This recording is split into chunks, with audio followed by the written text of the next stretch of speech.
you seen Star Wars? We're still getting some tidbits of information about the Rey Star Wars movie directed by Sharmina Bechinoy. This is going to feature Daisy Ridley reprising her role as Rey Skywalker. And recently she did an interview, and so did the new writer, George Nolfi. And I love that people misrepresent a lot of what they're saying. I've seen a lot of Star Wars media accounts and even YouTubers and everything post this as some kind of win that Star Wars is political, while also ignoring the, in context that what these two are saying about it. So in a recent interview, Daisy Ridley says, I feel like the Star Wars films are all political. I feel like it's the individual versus the big corporation or the big group. So I think they've always been. She also says, and I ultimately think the films are emotional in that it's good and evil, which we all can relate to very specifically in our day-to-day lives. But yes, I do feel those conversations are woven into the story, and I'm very excited to see what George does. She also talked about the script from him. She basically is saying that she knows how the story is going for this new script and for the story of this new Rey movie. So it seems like Lucasfilm knows how they want this film to start and end. It's just everything in the middle. Now, George Nolfi also kind of mentioned some of the stuff earlier. He said in an interview with Film Stories, he says, the way I approach it is you look at what's come before you, you look at the broad ideas of what they want to do, meaning Lucasfilm, Disney, and Sharmina Bechinoy, the director, and then you do what a writer does, and you try to put the beats of a story together. Try and imagine characters, and you present that with an understanding that it needs to honor, obviously, a long, incredible tradition. They also mentioned that he's been studying politics and philosophy over his life before he became a screenwriter. And he says, if you think about George Lucas, the 6 movies that he did in the universe that he created, it's actually very steeped in broad notions of politics. It's not talking about today per se, but there's the empire's Nazism / Roman Empire, the democracy of the Roman Empire collapsing and becoming an empire, and the perennial story of human beings organizing themselves against chaos, and then the tools that societies tamp down on chaos become oppression.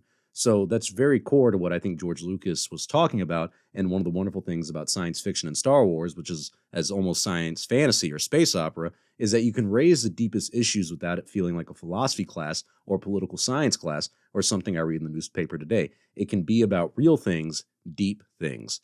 So what a lot of people are taking this online to mean is, oh, Star Wars is political. It's always been political and everything. And it's so funny to see how history gets rewritten by fans and the misunderstanding fans have about not only Star Wars, but just the people who make these and the intention that they have about this.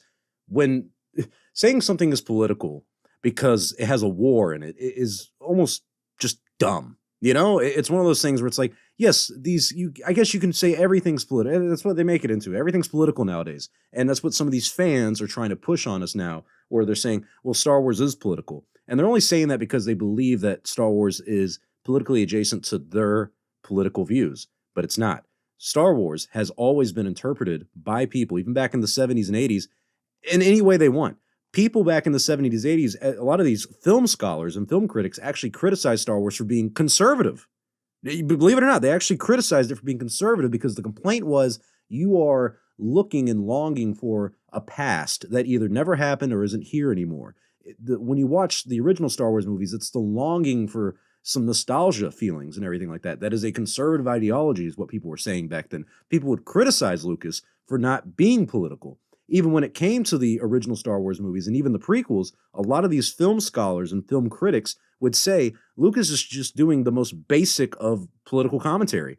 Corruption is evil. Okay, big deal. Corporations and big government, they're all evil. Okay, yeah, you can say that's political, but these are just broad strokes. The Empire is an authoritarian government, and the rebels are freedom fighters. That's a story as old as time with a lot of governments, countries, history, whatever. So what people are doing now is they're taking what Daisy Ridley is saying about this Rey movie. They're taking what George Nolfi is saying, and they're like, oh, they're confirming that Star Wars is political. Well, George Nolfi specifically of what he's saying, if you actually read the quote like I just read, is he's saying that these are broad stroke politics and stuff. And he even talks about how he doesn't want this to feel like a philosophy class or a political science class, because he's right.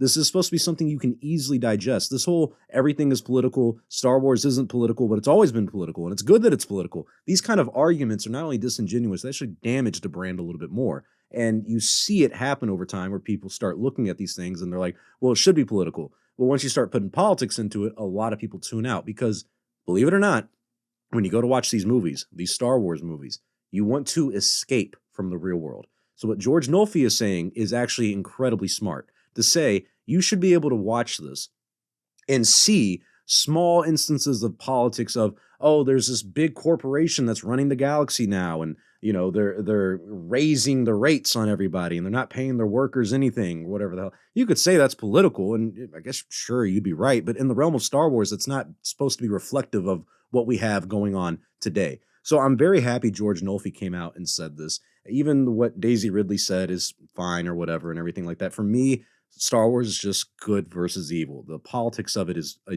dumb conversation and observation to have.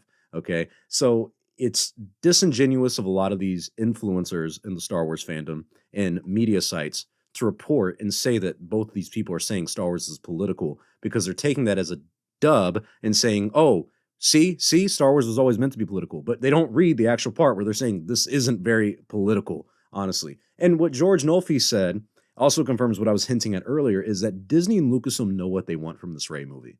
They know the story that they want from this. They need a writer. They thought it was going to be Damon Lindelof. They thought it was going to be Stephen Knight. That didn't work out, but they need a writer to fill in the gaps in a meaningful way. So that is a good thing in the sense of at least they have a plan for the story.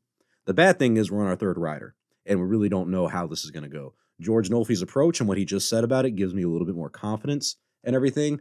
Just the fact that there's a third crack at the script is a little worrying, but it does mean Lucasfilm and Disney are confident in this film and they want this film to come out. So this is still working in development and everything like that. I will say my biggest concern with this movie still is the director.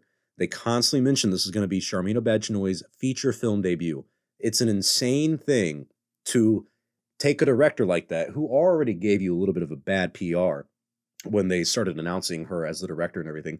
People gave her some bad PR, and then within that month, they announced the Mando and Grogu movie, and also that this movie was kind of being delayed and everything. So it's just odd to me that Sharmeen Obaid-Chinoy is so attached to the hip on this project. Lucasfilm, and specifically Kathleen Kennedy, really want a female director in Star Wars. It's supposed to be Patty Jenkins. They didn't like the script. Now it's Sharmeen Obaid-Chinoy.